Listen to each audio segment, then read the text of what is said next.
Emmanuel and Grace Okafor were sitting at their kitchen table in their rent-stabilized Brooklyn apartment on Friday evening when the building's superintendent had knocked on their door and handed them an official-looking document that Emmanuel had read 3 times with growing panic before fully understanding that their landlord was claiming they'd violated their lease terms and was ordering them to vacate the apartment within 72 hours or face forcible removal by city marshals. And Emmanuel had felt his hands shaking as he held the paper because this apartment on the 4th floor of a converted brownstone in Crown Heights was where he and Grace had lived for 12 years since immigrating from Lagos, Nigeria, where they'd raised their 3 children ages 17, 14, and 11, where they'd built their entire American life working brutal hours as a cab driver and a home health aide to afford the rent and put food on the table and send money back to family in Nigeria. And now this paper was saying they had until Monday morning to pack everything they owned and leave or be forcibly evicted. And Emmanuel didn't understand what lease violation they'd supposedly committed because they'd always paid rent on time and had never received any complaints or warnings about problems. The eviction notice claimed that the Okafors had violated lease terms by subletting a room to unauthorized occupants and by making unauthorized alterations to the apartment, allegations that were completely false because they'd never sublet anything and had never altered anything beyond hanging pictures on walls and replacing a broken cabinet hinge that the landlord had refused to fix. But the notice was printed on official letterhead and had legal language that looked legitimate and said that failure to vacate voluntarily would result in marshal enforced eviction and potential legal action for damages, and that the decision was final and not subject to appeal. Emmanuel had called the landlord's management company immediately, but had reached only an answering service that told him the office was closed until Monday morning. And when he tried to explain that Monday was his eviction deadline, the service had simply repeated that the office would reopen Monday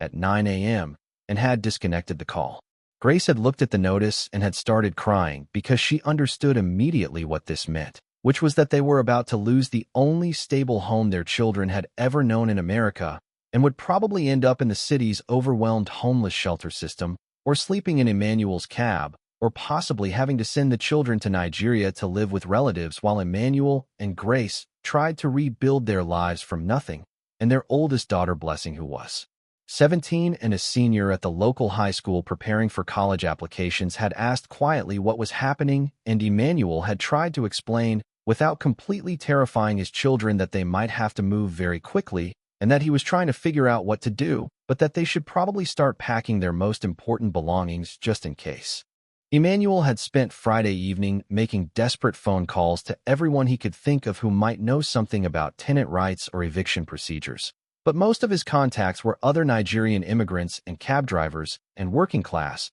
people who knew nothing about housing law, and the few people who'd offered advice had given contradictory information ranging from "you have to leave immediately if they have an official notice" to "landlords can't evict without court proceedings." But nobody had specific knowledge or could point Emmanuel toward actual help. He'd found some information online suggesting that New York had tenant protection laws and that evictions required court orders, but he'd also found information saying that lease violations could result in expedited eviction proceedings, and he hadn't been able to determine whether the notice he'd received was legally valid or whether he had any right to challenge it or what he should do to protect his family. Grace had worked through the night packing boxes because even if Emmanuel found a way to challenge the eviction, they needed to be prepared for the possibility that they'd have to leave Monday morning. And she'd carefully wrapped the few possessions they owned that had come from Nigeria, including photographs of their families and traditional clothing they wore for special occasions, and cooking utensils Grace used to prepare Nigerian meals.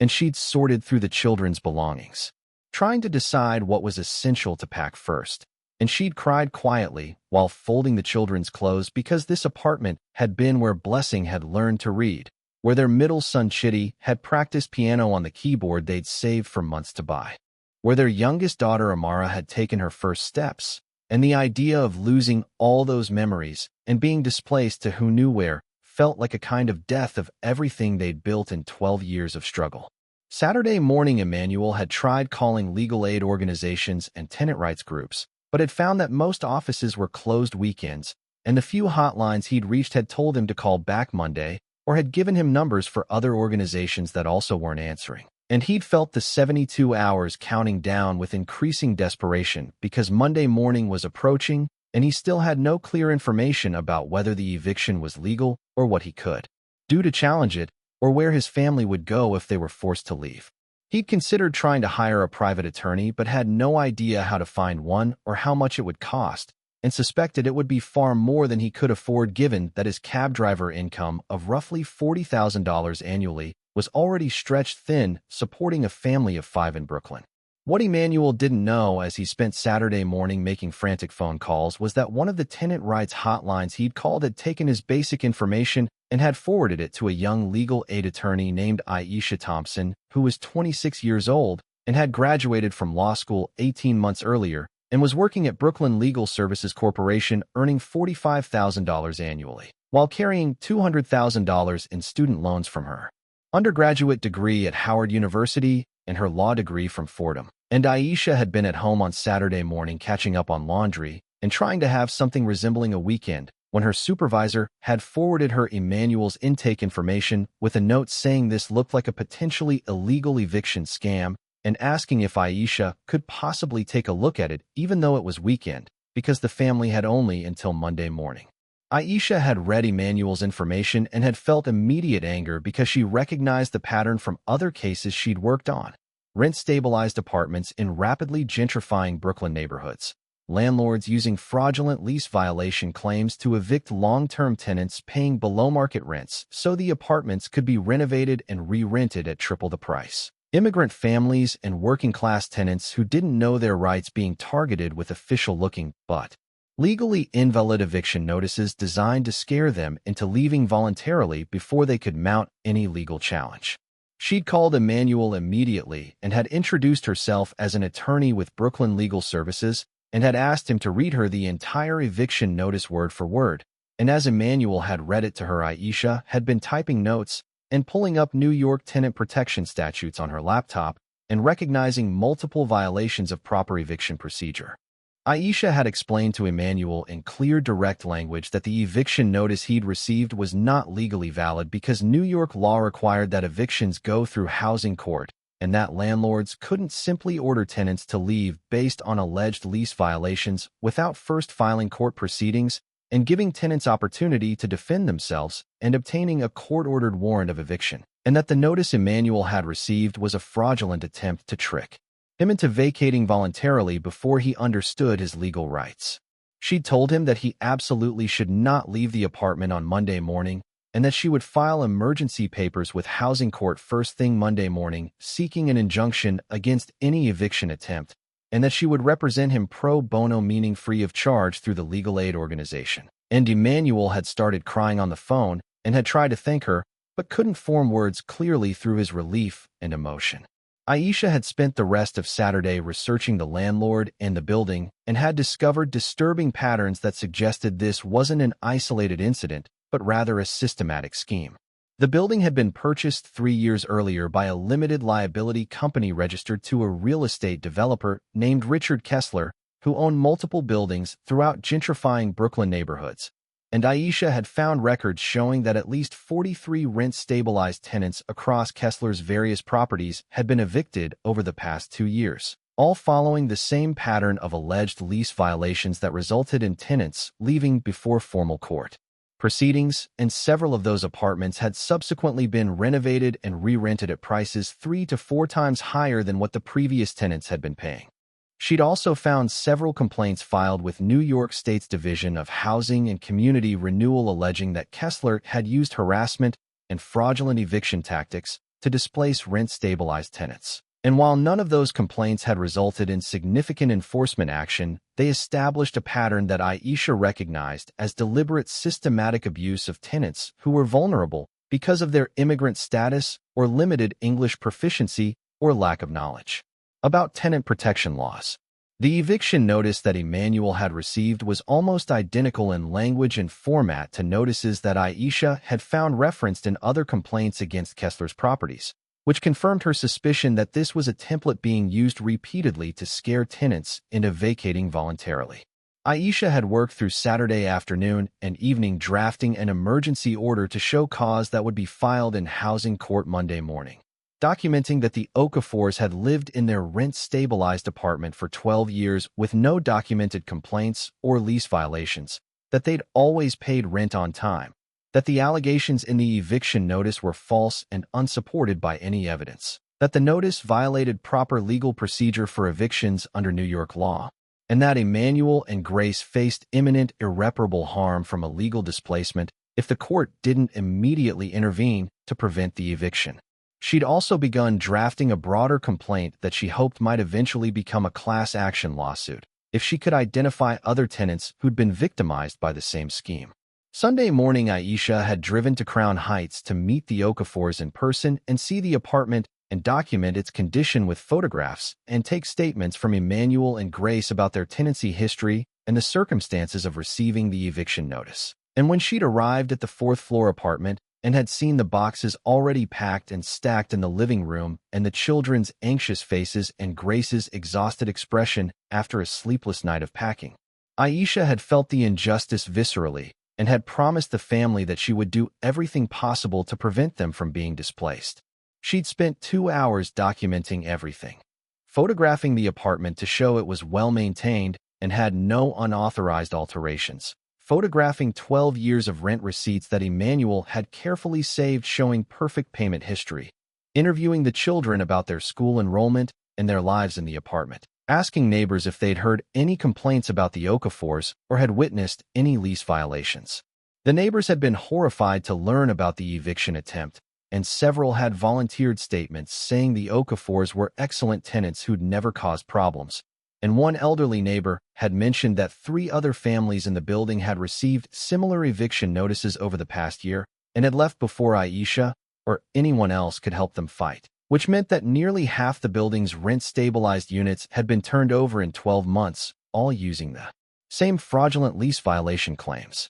Aisha had documented all of this and had left the Okafor apartment Sunday evening with a thick file of evidence and photographs, and had spent Sunday night finalizing her emergency court papers and preparing her oral arguments for Monday morning's hearing. Monday morning at 7 a.m., Aisha had met Emmanuel at Housing Court in downtown Brooklyn and had filed her emergency order to show cause and had requested an immediate hearing before a judge to prevent the threatened eviction. And the court clerk had scheduled them for a 9:30 a.m. emergency calendar call, which gave Aisha just enough time to review her papers one more time and calm Emmanuel's anxiety and explain what would happen in the hearing. At 9:30, they'd appeared before Judge Patricia Martinez, who'd been a housing court judge for 15 years and who'd seen thousands of eviction cases and had developed a strong skepticism about landlords who used aggressive tactics against rent-stabilized tenants in gentrifying neighborhoods. Aisha had presented her case clearly and forcefully, had explained that the Okafors faced illegal eviction that morning if the court didn't intervene, had documented their 12-year tenancy and perfect rent payment history, had shown that the landlord's allegations were false and unsupported by evidence, had cited New York statutes requiring proper court process before any eviction, and had presented evidence suggesting this was part of a systematic scheme targeting multiple rent-stabilized tenants. The landlord's attorney had appeared unprepared and had tried to argue that the lease violations were legitimate and that the court should allow the eviction to proceed. But Judge Martinez had reviewed Aisha's papers carefully and had asked pointed questions about why the landlord hadn't followed proper eviction procedures and why there was no documentation supporting the alleged violations. Judge Martinez had issued a temporary restraining order prohibiting any eviction of the Okafors pending a full hearing on the merits of the case, had ordered the landlord to produce all documents related to the alleged lease violations, and had scheduled a full hearing for 2 weeks later. And Emmanuel had broken down crying in the courtroom when he'd realized that his family could stay in their apartment, at least temporarily, and that they wouldn't be homeless that day. Aisha had walked out of court with Emmanuel and had told him that this was just the beginning of the legal process and that they still had work to do to permanently secure his family's tenancy, but that the temporary restraining order gave them time to build a stronger case and potentially help other tenants who'd been victimized by the same scheme. Over the following weeks, Aisha had worked to transform the Okafor's individual case into something larger, had reached out to the other rent-stabilized tenants in Emmanuel's building and in Kessler's other properties who'd received similar eviction notices. and had managed to locate 14 families who'd left their apartments after receiving fraudulent eviction notices and who were now willing to join a lawsuit challenging the landlord's practices. She'd also connected with tenant advocacy organizations and with investigative journalists who'd been tracking gentrification-driven displacement in Brooklyn, and the case had started receiving media attention that put public pressure on the landlord and on city housing officials to take enforcement action against fraudulent eviction schemes. 3 months after the emergency hearing, Judge Martinez had issued a final order ruling that the eviction notice the Okafors had received was invalid and fraudulent, that the landlord had failed to prove any lease violations, that the Okafors had every legal right to remain in their rent-stabilized apartment, and that the landlord was prohibited from any further harassment or eviction attempts. The judge had also issued sanctions against the landlord's attorney for filing frivolous claims and had referred the case to the New York Attorney General's office for investigation of potential fraud and tenant harassment. 6 months after Aisha had first received Emmanuel's desperate Saturday morning call, she'd filed a class action lawsuit on behalf of 43 families who'd been displaced from rent-stabilized apartments in Kessler's buildings through fraudulent eviction schemes, seeking damages for illegal eviction and demanding that families who'd left their apartments be allowed to return and that their rent-stabilized status be restored. The case had attracted significant media coverage and had prompted city and state investigations into landlord harassment tactics in gentrifying neighborhoods, and several tenant advocacy organizations had filed amicus briefs supporting the lawsuit and calling for stronger enforcement of tenant protection laws. 1 year after the 72-hour eviction notice had been delivered to the Okafor's door, the class action case had been settled with the landlord agreeing to pay $3.2 million in damages to displaced families, agreeing to allow families who'd been illegally evicted to return to their apartments at their previous rent-stabilized rates, agreeing to submit to monitoring by a court-appointed special master for 5 years to ensure compliance with tenant protection laws, and agreeing to never again use fraudulent eviction notices to displace rent-stabilized tenants. Emmanuel and Grace had remained in their apartment throughout the legal process and had watched with satisfaction as several of their former neighbors had been able to return to the building after having been illegally displaced. Aisha had been recognized by New York State Bar Association for her work on the case and had been interviewed by multiple media outlets about tenant rights and gentrification-driven displacement. But she'd told reporters that the real heroes were families like the Okafors who'd had the courage to fight back despite the fear and pressure of threatened eviction, and that the case had succeeded because Emmanuel had called for help rather than leaving quietly as the landlord had expected. The case had also led to legislative reforms strengthening penalties for landlords who used fraudulent eviction schemes and improving tenant access to legal representation in housing court cases. 2 years after the crisis, Emmanuel and Grace's oldest daughter, Blessing, had graduated from high school and had been accepted to Brooklyn College, where she was studying to become a civil rights attorney after watching Aisha defend her family and recognizing the power of legal advocacy to protect vulnerable communities. Emmanuel had become involved in a tenants' rights organization educating other immigrant families about their legal protections against eviction and harassment, and he'd helped several other families connect with legal aid when they'd faced similar threats from their landlords. Grace had told her story at city council hearings about affordable housing and tenant protection, describing how close her family had come to homelessness because of a landlord's greed and a fraudulent eviction notice that they'd almost believed was legitimate. The Okafor family's story reminds us that Emmanuel and Grace received a 72-hour eviction notice on Friday evening, claiming they'd violated their lease and had to leave by Monday morning or face forcible removal. Allegations that were completely false but were designed to trick them into abandoning their rent-stabilized Brooklyn apartment where they'd lived for 12 years so the landlord could renovate and triple the rent in a gentrifying neighborhood, and they would have lost everything if a 26-year-old legal aid lawyer named Aisha Thompson hadn't worked through the entire weekend to stop the illegal eviction. Gentrification displaces thousands of working-class families annually through tactics like fraudulent eviction notices. Landlords target rent-stabilized apartments in rapidly appreciating neighborhoods, knowing immigrant families and working-class tenants often don't understand tenant protection laws. The Okafors paid rent on time for 12 years, never received complaints, raised 3 children in that apartment, The eviction notice was a lie. No lease violations existed. But the notice looked official, used legal language, threatened marshal enforcement.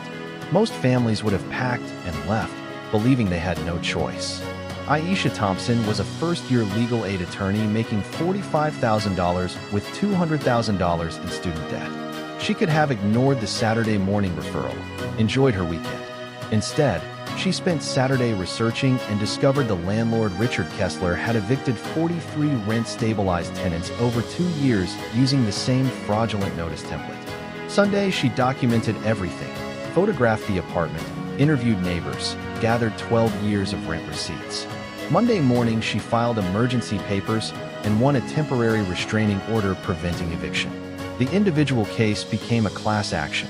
43 families joined the lawsuit. Media coverage exposed the systematic scheme.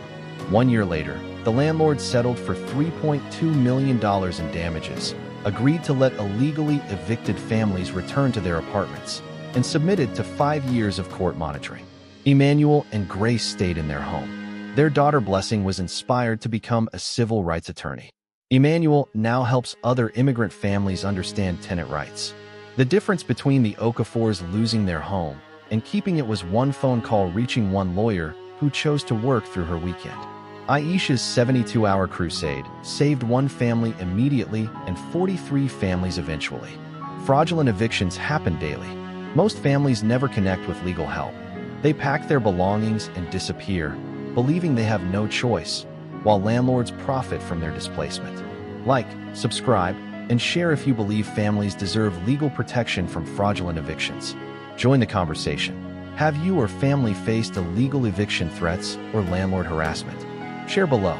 Remember, the Okafors weren't behind on rent. They hadn't violated anything. The eviction notice was a lie designed to trick them into leaving before they could fight. Tenant displacement isn't market forces, it's fraud. Support legal aid organizations. Support tenant rights groups. Support rent stabilization laws.